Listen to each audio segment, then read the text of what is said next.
Hi, friend. How are you today? How are you? It's good to come again to speak this word of God to us again.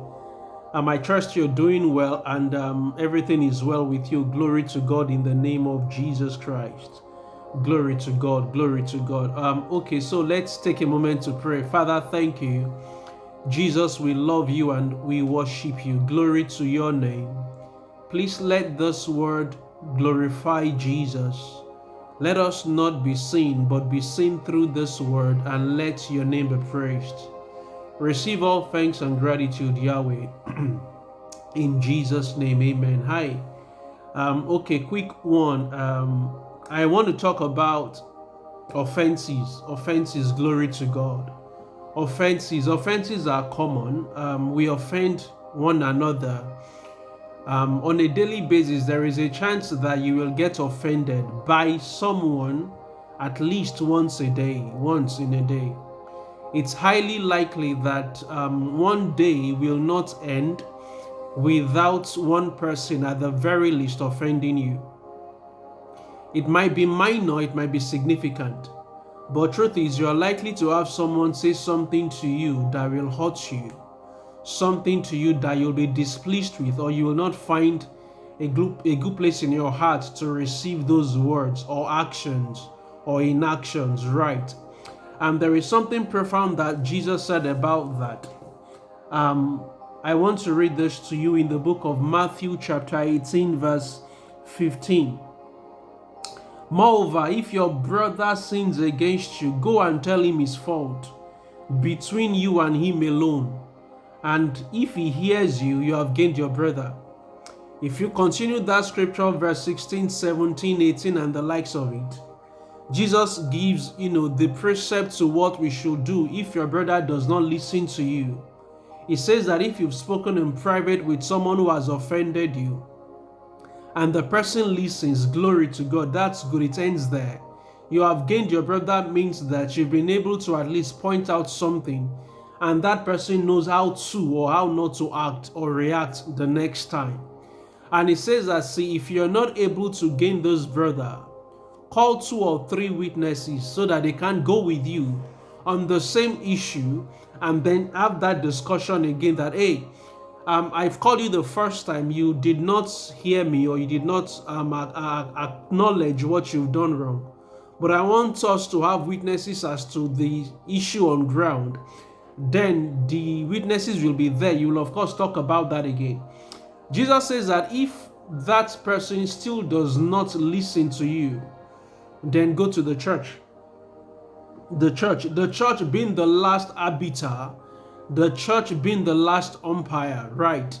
And if this same person now still treats you the same way when you've involved the church in this level of reconciliation, it means that at that point, ignore that person. The Bible says, treat that person as you will treat someone who does not believe in Christ.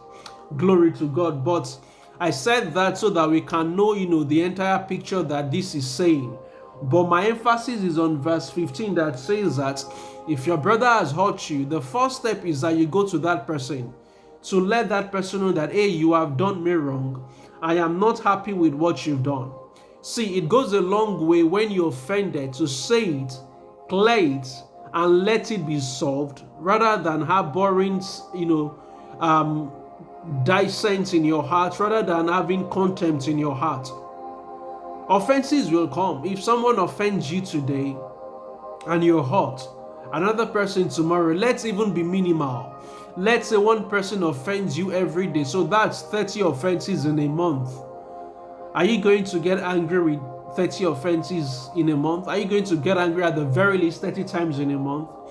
Now, another level where we should master our emotions is to ensure that not all offenses get to us. It is not possible that none of them will get to us, but it is very possible that the very minimum will affect us. So I have come today to tell you that expect offenses. That's the truth. Expect offenses. People will hurt you. People will do things you don't expect. You know why betrayal hurts? It hurts because it's coming from someone you don't expect. If it's coming from someone you expect or anticipate, you're likely not going to be hurt. But because it's coming from somebody you have placed on a very high pedigree, and that person hurts you, it becomes a very thick and deep cut and a wound. But in this case, I am telling you that although these offenses will come, would you not rather find it in your heart to have one large heart that can accommodate offenses, such that I won't say that you will not be hurt at all, but at the very minimum, you're hurt. But you're able to snap out of it, continue the race, continue the journey. Lessons learned, you're moving forward. Glory to God. And don't forget that as people offend you, you will also offend people. So you're counting towards those who have offended others, even as others are counting towards the offense that they have made and done to you as well. So the message this day is that you will live above offenses, including myself, that we will not let offenses hurt us. Imagine the number of offenses we will experience in our lifetime if we were to take all to heart. Don't be offended, okay? Don't be offended. On behalf of all those who have offended you, I am saying sorry. Find it in your heart to forgive, forget, and let go. Move on in this journey. Don't let that baggage of offense become an unnecessary load in your journey. Forgive them. Don't wait for them to say sorry. You just find it in your heart to forgive them.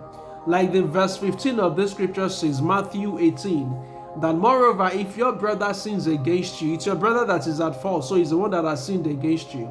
Go and tell him his fault, between you and him alone. If he hears you, you have gained your brother. Just do your bit. Tell your brother what you think is wrong. And if you are strong enough, let it go. Let it go at that point. Let it go. Because life is beautiful and Jesus is even more beautiful.